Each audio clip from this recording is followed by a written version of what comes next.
With modern computers, artists have the ability to record albums, design playsets, or even make news packages, all from the comfort of their homes.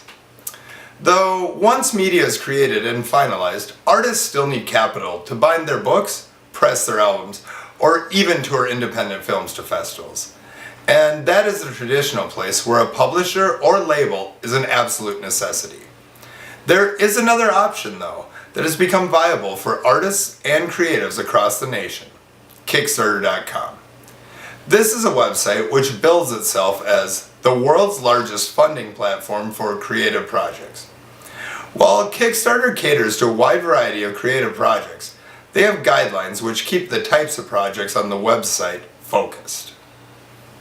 These guidelines include funding for creative projects only, no charity funding, no projects which fund the creators' lives, and also a list of other prohibited items and subject matter such as drugs and raffles.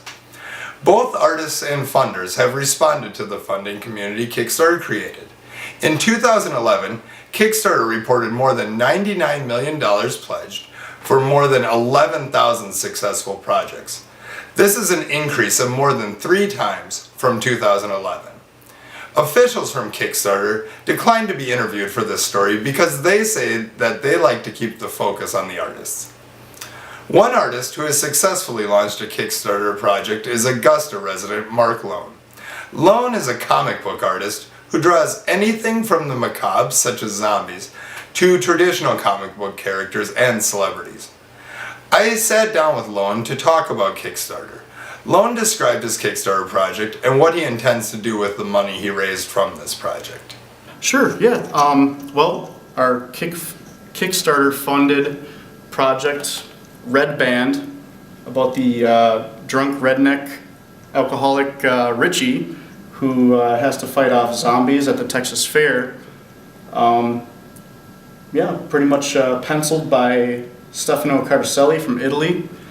And then I'm doing the finishes, which means I'll be doing the inking and then the coloring and the lettering and everything, spiffing it up and just making it final for the final printing process. So you have all the artwork done for this comic book. Mm-hmm. You have the layouts all done. What do you need to use the Kickstarter money for? Well, the Kickstarter money is mainly for printing. Also serves as a really good pre-order process. So like if somebody wants, if they're like, hey, I think that project should happen, I'm going to donate $5 to it. Well, not only do they help us by printing, they also are going to get a signed copy and then, some original artwork with that too. So, there's a lot of different rewards and things for the donations. One of the stipulations of Kickstarter is that artists must reach their goal amount to receive any money from their project. Lone describes how this worked in the Red Band comic offering. We actually did very well with our dollar amount. I think when you do Kickstarter, you have to put a goal. So, and then there's a certain time amount. Right. So I think it was like they gave us like 30 days to come up with $225. We had tried it before and we didn't reach our goal. Like the goal was like $500 and we got $450. So then you don't get none of it. So you don't get anything when you don't meet that $500 reserve or the $250 in the second instance. Exactly. Yep. And I think if you don't reach that marker, then the money doesn't come out of the donation or the people's accounts or whatever. So do you feel like there's some nerves at the tail end when you're doing a Kickstarter project, when you're at that last day, wondering if you're going to make the reserve? We were getting down there. We had like 10 days left and we were almost at our 225. This is our second Kickstarter that we tried. So we figured we'd try to make the goal a little lower this time and just shoot for 225 instead of 500. And well, in the last 10 days, I decided to make an event on Kickstarter. Yeah. Or on Facebook, rather, excuse me. And just invite a ton of people. And then on the event page, we put on there, thank you for looking. Please help us get the project out. You don't have to donate, because we realize everybody's broke right now with the economy. Right. So there's not a lot of money for fun things like comic books and things. But if they could spread the word, maybe like their rich uncle would see it or something. Right. That's their friend on Facebook. And that really worked a lot too. So it was like, if you can't donate $1, just hit share. And a lot of people really helped us out by sharing. So we actually doubled our amount so we can print twice as many books now. But raising money from Kickstarter isn't the final goal for many of the artists who place their project on the website.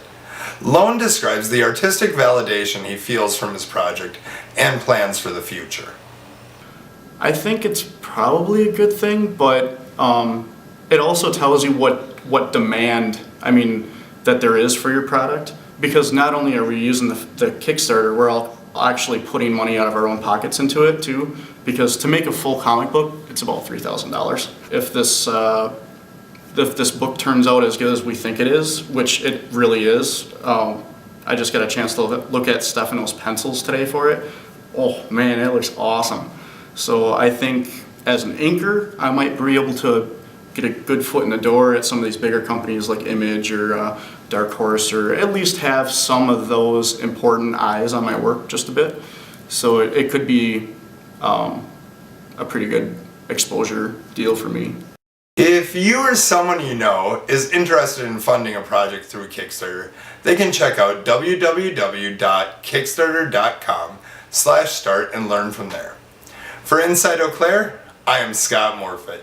Stay classy, Eau Claire.